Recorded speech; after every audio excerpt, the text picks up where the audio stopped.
pencuri perempuan. Tapi kalau zina, ya Allah sebutkan perempuan dulu. Az-zaniyatu waz-zani. Wanita pezina dan laki-laki pezina. Jadi kalau ayat zina yang disebut perempuan dulu. Tapi kalau ayat pencurian yang disebut laki-laki dulu. As-sariqu was-sariqatu. Faqta'u aydiyahuma. Dia jawab ayatnya pencuri laki-laki dan pencuri perempuan kalau ketahuan maka potonglah tangan keduanya.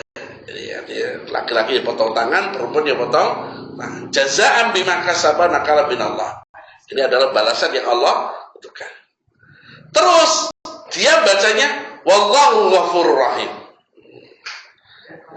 Dan Allah Maha Pengampun, Maha Penyayang. Kata orang Badui ini mengatakan, kowe le mocok Quran kleru. Loh, kamu hafal Quran? Enggak. Saya enggak hafal Quran. Lah kok bisa apa namanya?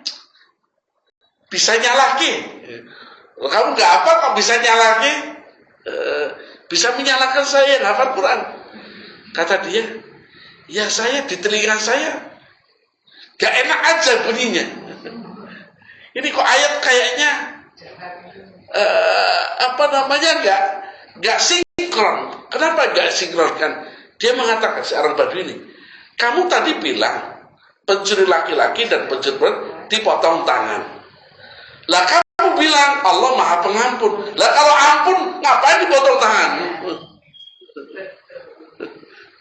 Ternyata begitu dicek memang bukan dipotong tangan. As-sariqatu was-sariqatu faqta'u aydiyahuma jazaa'an bima kasaba Allahu aziz. Allah itu Maha Perkasa. Jadi kalau mengeksekusi Maha Perkasa. Supaya apa? Orang kan kadang-kadang misalkan mau hukum orang itu takutnya kan nanti dituntut. Misalkan kayak presiden atau siapalah, dia menghukum orang, itu kan takut nanti ada orang yang balas, nanti ada orang yang tidak setuju. Tapi kalau Allah Azizun, Allah Maha Perkasa, terserah orang mau ngapain, Allah Maha Perkasa. Maka yang paling cocok adalah Allah Maha Perkasa. Makanya kalau orang yang paham tentang ayat, dia bisa tahu kapan harus Ghafurur Rahim, kapan Sami'un Alim, Sami'un Basir, Tawwabur Rahim. Itu sebenarnya bisa berhubungan dengan ayat yang sebelumnya. Seperti ayat ini, illal ladzina tabu wa aslahu wa bayyanu fa ulaika atubu alaihim wa ana tawwab. Karena ini sudah dijelaskan Allah akan memberikan ampunan, maka sifat yang dipakai adalah Allah Maha Pemberi taubat rahim. Karena orang yang pemberi, Allah pemberi taubat rahimun, Allah Maha Penyayang. Supaya apa? Karena orang yang berbuat salah itu ya dia butuh kasih sayang. Kasih sayang. Nah,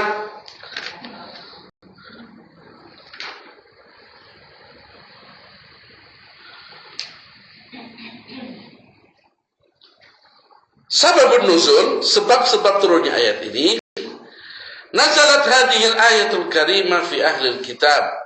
Ayat ini turun kepada ahli kitab. Hina sa'alu amma ja'a fi kutubihim. Ketika mereka bertanya tentang apa yang ada dalam kitab Taurat dan Injil, tentang kebenaran Nabi Muhammad sallallahu alaihi wasallam. Fakatamuhu. Maka kemudian mereka menyembunyikan. Walam yukhbiru, dan tidak mau memberitahu. sebagai hasadan wa buhtan. Jadi orang kenapa kok sebab orang itu kafir, itu sebabnya bisa karena benci atau dia takabur. Jadi ngerti, tapi dia tidak mau. Makanya dalam hadis yang bunyinya bahwasanya apa yang dimaksud dengan kiber, sombong. Kalau kita kan sering nganggapnya sombong itu ya orang yang pakai gelang direnteng-renteng itu dibilangnya sombong. Orang yang pakai baju bagus, kendaraan bagus dibilangnya sombong. Dalam Islam sombong itu bukan itu. Sombong itu bukan itu. Nabi mengatakan al-kibr, sombong itu adalah batarul haq. Orang yang menentang, yang menolak kebenaran. Jadi seperti ya ini benar. Tapi ditentang wa ghamtun nas dan meremehkan orang lain.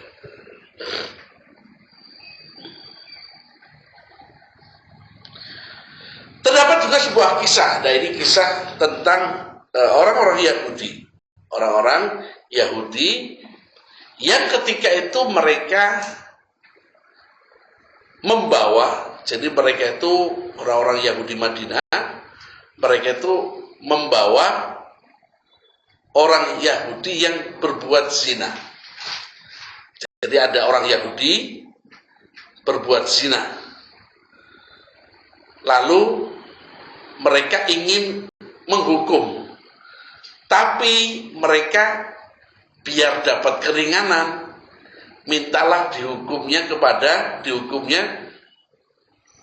minta kepada Rasulullah SAW. Jadi mereka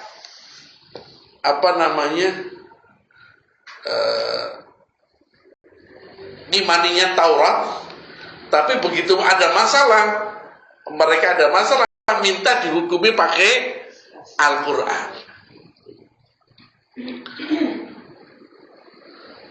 Apa yang mereka lakukan?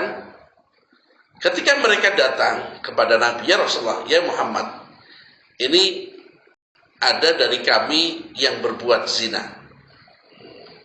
Kira-kira hukuman apa di dalam kitabmu Al-Quran? Kata Nabi, kitab saya sama dengan kitabmu. Kitab kami sama dengan hukumannya dengan kitabmu. Yang benar katanya. Benar. Kalau nggak percaya, buka aja, bawa aja kitabmu Taurat. Maka orang Yahudi itu bawa kitab Taurat. Orang Yahudi itu membawa kitab Taurat. Terus kata Nabi, coba buka ayat dalam kitab Taurat tentang hukuman zina. Lalu dia bacanya gini, tangannya itu gini. Jadi pura-pura supaya dia megang, tapi megangnya itu sengaja megang. Bisa gini, ini ya Rasulullah gini, tapi gini tangannya nutupi. Apa kata Nabi? Apa hukumannya? Hukumannya dia dilepeti, wajahnya dihitamkan, terus nanti diarak, diseret, putar Madinah. Dia diarak supaya dia malu. Lalu ada sahabat namanya Abu Salamah, Abdullah bin Salamah. Dia orang Yahudi, tapi masuk Islam. Jadi orang Yahudi yang masuk Islam. Lalu dia ngomong pada Nabi, ya Rasulullah, coba suruh tangannya suruh buka, jangan ditutupi. Lalu kata Nabi, itu tanganmu jangan tutupi. Buka itu apa yang ada di kitabmu. Begitu dibuka, apa hukumannya? Hukumannya adalah dirajam sampai mati. Kata Nabi, ya. Dalam Quran, dalam hukuman Islam juga sama. Orang yang zina itu dirajam sampai mati. Maka kemudian orang tersebut kemudian dia maunya tadinya mau nutupi supaya dapat keringanan, tapi Allah Subhanahu wa taala tahu bahwa mereka itu sebenarnya berbohong, ingin menutupinya. Nah, ini tentang orang-orang yang sengaja menyembunyikan kebenaran. Ahkam syar'iyyah, hukum-hukum syar'i yang berkaitan dengan ayat tersebut. Al-hukmul awal, hukum yang pertama, hal hadhil ayat khassatun bi ahbaril yahud wan nasara? Apakah ayat ini hanya berlaku untuk rahib-rahib, untuk pendeta-pendeta Yahudi dan Nasrani? Al-ayatul karimah nuzilat fi ahli kitab. Memang ayat ini diturunkan kepada ahli kitab, yaitu Yahudi dan Nasrani, dan orang-orang ulama-ulamanya, ya, apa pasturnya ya, kalau kita apa bedanya pastor dengan romo ya, mungkin kalau nggak salah itu Protestan dan Katolik Kristen ya. Tapi intinya mereka adalah pemuka agama mereka. Yang apa? Alladzina katamu sifat Nabi, yang mereka sengaja menyembunyikan sifat Nabi dalam kitab mereka. Dan mereka tahu akan ada Nabi yang terakhir. Bahkan dalam ayat sampai mereka itu dikatakan ya'rifunahu kama ya'rifuna abna'ahum.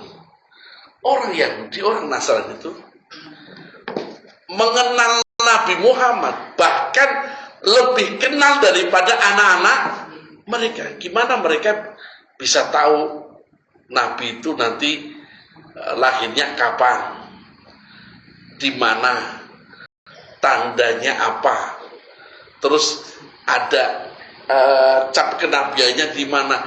Itu betul-betul dijelaskan, dan mereka tahu betul. Jadi maka Allah katakan ya arifuna, mereka tahu betul. Mungkin kalau anaknya ditanya, anaknya kesukanya apa, dia nggak tahu. Tapi kalau kesukanya Nabi, dia tahu. Anaknya lahir di mana, mungkin dia belum tentu nanti dia tahu anaknya akan lahir di mana.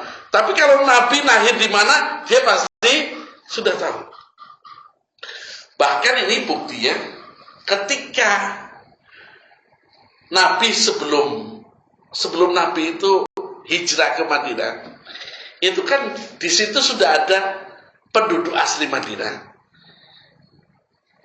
orang Aus dan orang Khadraj. Itu Madinah itu ada orang Aus, orang Khadraj.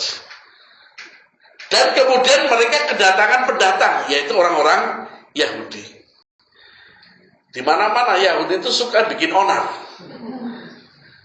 Sehingga apa? Sehingga mereka itu suka suka berseteru dengan penduduk asli. Beda kan kalau orang Jawa itu mau ngerantau di Kalimantan, mau ngerantau di Sulawesi, adem-adem ayem aja, bisa menyesuaikan. Kalau ini enggak, orang Yahudi itu mesti bikin onar, bikin onar, sukanya bikin onar. Padahal mereka itu pendatang bikin onar. Tapi mereka, karena mereka takut, mereka tahu mereka pendatang, caranya apa? Caranya mereka bikin adu domba. Jadi orang Yahudi kan ada kabilah-kabilah. Lalu mereka disuruh antara sesama Yahudi, kamu ngeblok ke kabilah ini, kamu ngeblok ke kabilah ini. Supaya apa? Supaya penduduk aslinya itu nggak bisa akur, Gak bisa bersatu. Nah, seolah-olah orang Yahudinya itu juga terpecah. Jadi enggak, orang Yahudinya itu rukun. Cuma mereka ngeblok. Yahudi Bani Nadir ngeblok ke sana, Bani Quraidah ngeblok ke sana. Seolah-olah apa? Untuk ngompori. Sehingga apa? Sudah ratusan tahun orang Aus dan orang Khazraj itu perang terus. Kenapa? Ada tukang kompornya. Siapa? Yahudi. Nah, orang Yahudi itu ketika kalau gelut atau ketika adu mulut dengan orang Madinah, baik dari Aus atau Khazraj, mereka itu sering sesumbar. Awas loh, kami itu kesini karena nunggu Nabi terakhir. Orang Aus Khazraj bingung, Nabi apa? Terus pokoknya utusan Allah dari langit nanti. Nanti kalau sampai Nabi itu datang, nanti kami akan memerangimu dengan Nabi kami itu. Jadi dia sesumbar, nek ono Nabi, awas loh. Kalau kayak misalkan kayak anak kecil lagi gelut, aku nak ono Superman, nggak tak bantu loh Pak. Gitu. Jadi kayak anak kecil ada. Jadi kalau nanti nabinya ada, nanti nabi itu akan perang dengan kami melawanmu, tak kalah. Itu sesumbar mereka. Kenapa? Karena mereka tahu nabi yang terakhir itu akan tinggal di Madinah. Jadi mereka jauh-jauh hari, ratusan tahun mereka ingin di tempat di mana nabi yang terakhir itu akan diutus. Cirinya jelas dalam apa? Cirinya seperti kisahnya kalau nanti lihat kisah Islamnya Salman Al-Farisi. Itu kan orang Majusi pindah Kristen terus pindah Islam. Dan itu mengenaskan. Dan ketika Salman Al-Farisi dipindah Kristen, dia dikasih tahu sama pendetanya, kamu harus ke tempat yang di situ banyak pohon kurmanya. Di tempat yang banyak pohon kurmanya. Di situ ada bekas lahar. Kalau di orang Madinah bilangnya harroh. Jadi dulu Madinah itu ada gunung berapi. Terus ibaratnya ini gunung Merapi. Gunung Merapi. Gunung itu pernah meletus aktif. Meletus. Terus laharnya itu gini. Apa namanya? Jadi hampir mengenakan, tapi Madinah itu ada di tengah-tengahnya antara lahar sebelah kiri dan sebelah kanan. Makanya disebut dengan harroh syarqiyah dan harroh ghorbiyah. Harroh itu batu yang terbakar dan itu tidak bisa dilewati orang jalan kaki di situ, tidak bisa, pasti berdarah. Makanya ketika perang Khandaq begitu dipasang parit, mereka nggak bisa masuk. Kenapa? Karena mereka jalan satu-satunya ke Madinah ya lewat situ. Mereka lewat timur ada lahar, lewat barat juga ada bekas lahar. Nggak mungkin. Satu-satunya lewat situ. Nah begitu lewat situ ternyata oleh Nabi sudah dibuat parit. Makanya disitulah strateginya Salman Al-Farisi. Nah Salman Al-Farisi begitu beliau tahu bahwa Nabi yang terakhir itu akan hidup di tempat yang terhimpit oleh dua lahar. Dan di situ banyak pohon kurmanya. Lalu kemudian Salman juga dikasih tahu bahwa Nabi yang terakhir itu ciri-cirinya apa? Ciri-cirinya dia mau makan hadiah tapi tidak mau makan sedekah. Jadi kalau kamu bilang hadiah, dia makan. Tapi kalau kamu bilang sedekah, nggak mau. Zakat, infak, sedekah itu nggak mau. Tapi kalau hadiah, mau. Terus ciri yang ketiga adalah, jadi berikutnya adalah Nabi yang terakhir itu dia punya tanda lahir di bagian belakang sini. Nah ketika itu Salman sudah lihat, oh ini tempat yang dimaksud ini adalah Yathrib atau Madinah. Terus Salman melihat, oh ini toh yang lagi ribut-ribut ada Nabi, karena Nabi waktu itu juga baru datang ke Madinah. Oh ini Nabi pas lagi di pohon, di kebun kurma.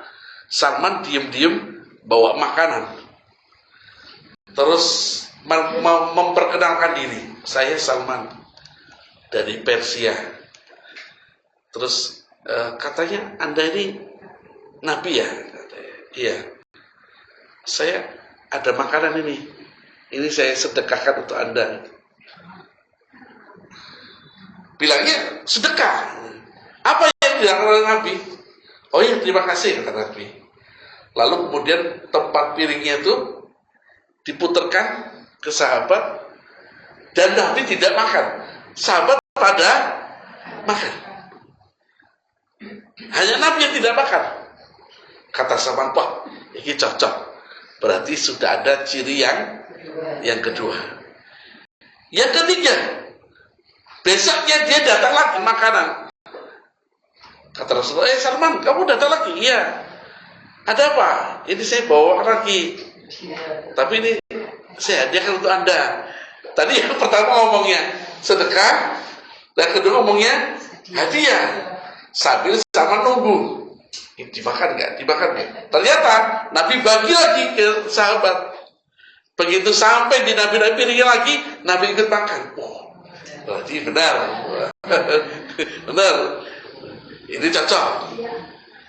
Terus, kurang satu ini kata Salman.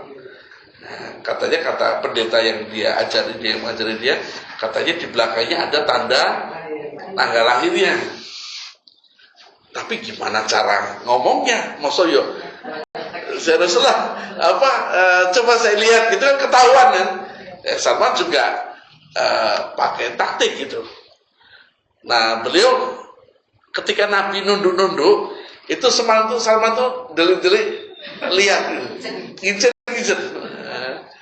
Nah, Nabi bukan orang yang tidak cerdas. Salman ini kemarin ngasih makan pertama sedekah. Terus besoknya ngomong sedekahin, jajan ngetes ini. Jangan Salman ini ngetes. Apa yang dilakukan Nabi? Nabi sengaja melonggarkan kancingnya. Jadi kancingnya dilonggarkan, terus ininya ditarik ke belakang supaya kelihatan. Terus Salman kelihatan gitu. Baru gitu langsung Salman langsung memeluk Rasulullah dan dia menyatakan asyhadu an la ilaha illallah wa annaka Muhammadar Rasulullah. Ada Nabi tahu, Nabi mengatakan sebenarnya saya sudah tahu kamu itu kemarin tujuan itu menyelinap itu apa. Cuma Nabi biar itu mengalir, ya itu mengalir. Nah ini Salman Al-Farisi itu sudah tahu tentang bagaimana sifat kenabian Rasulullah Sallallahu Alaihi Wasallam. Jadi ayat ini meskipun berlaku ayat ini untuk orang-orang pendeta Yahudi dan pendeta Nasrani, tapi kata para ulama ayat ini juga berlaku untuk ustadz-ustadz yang tidak mau atau yang menyembunyikan kebenaran. Dia tahu riba itu haram, tapi karena dia suruh ceramah di bank, misalkan dia diundang di bank, terus akhirnya gak enak. Gimana hukum riba? Ya sebaiknya dan sebaiknya gitu. Dia menyembunyikan ilmu, dia masuk dan lagi layak temu nama anzalallah, menyembunyikan. Misalkan dia eh, tentang jual jual khamar. Terus yang ngundang pengajian ini kebetulan tukang juragan khamar. Terus dia ditanya, dia nggak jawab. Ini termasuk dalam ayat ini. Jadi meskipun ayat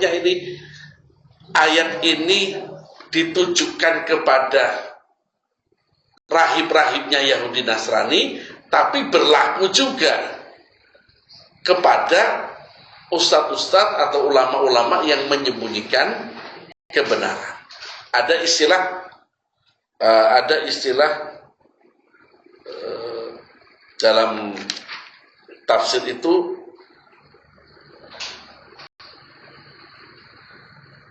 sebuah ibarah, yaitu al-ibratu bi umumil lafzi la bi khususis sabab. Sebuah ibrah, sebuah keputusan itu dilihat dari lafadznya, tidak dilihat dari sebabnya. Lafadznya apa? Lafadznya adalah menyembunyikan kebenaran. Meskipun ayatnya itu turun untuk orang Yahudi, tapi ini berlaku kepada siapa saja yang menyembunyikan kebenaran, mau orang Yahudi, orang Nasrani, atau orang Islam. Itu al-ibratu bi umumil lafzi la bi khususis sabab. Yang terakhir adalah hal yajuzu ahdul ajr ala ta'limil Quran ma'lumi. Apakah boleh mengambil upah dari mengajarkan Al-Quran dan ilmu-ilmu agama? Nah, di sini karena tidak boleh menyembunyikan, maka boleh nggak misalkan Ustadz disuruh ceramah, kalau nggak amplopnya besar nggak mau. Apakah ini termasuk daripada menyembunyikan ilmu? Karena ada yang harus ngantri berbulan-bulan dan sekali mendatangkan Ustadz harus amplopnya besar. Nah, apakah boleh mengambil ujrah dari seperti ini? Para ulama klasik yang lama mengatakan tidak boleh mengambil upah dari mengajarkan Al-Quran. Tapi juga ada ulama-ulama yang kontemporer, dan ini adalah hampir jumhur para ulama mengatakan boleh, tapi tidak boleh istilahnya pasang tarif. Ya, tidak boleh pasang tarif. Nah, ini. Kenapa? Karena nanti bisa dikonotasikan dengan menyembunyikan ilmu,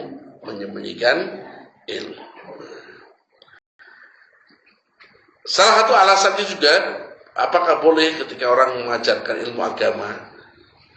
Itu dalilnya kalau orang mengajarkan ilmu yang manfaat dunia saja boleh mengambil jasanya, bagaimana orang mengajarkan ilmu yang menyelamatkan orang dari akhirat? Kan harusnya lebih. Kalau orang menyelamatkan orang dari dunia saja boleh, bagaimana orang yang menyelamatkan dia dari akhirat? Maka itu sesuatu yang lebih boleh lagi. Ala kulli hal, para ulama mengatakan kalau ini sebagai komersil dan bertarif, maka ini makruh. Demikian kajian kita pada sore hari ini tentang surat Al-Baqarah ayat 159.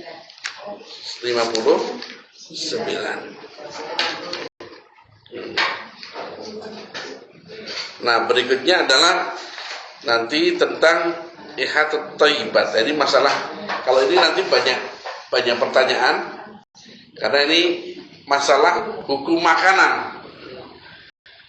Hukum makanan kayak ada orang, sebagian kalau orang Medan itu kalau kepiting itu haram, tapi kalau rajungan halal. Sebagian orang ada punya pandangan seperti itu. Jadi kalau rajungan itu mereka mau makan, tapi kalau kepiting nggak mau, betul loh. Ayo nanti kita bahas tadi gitu.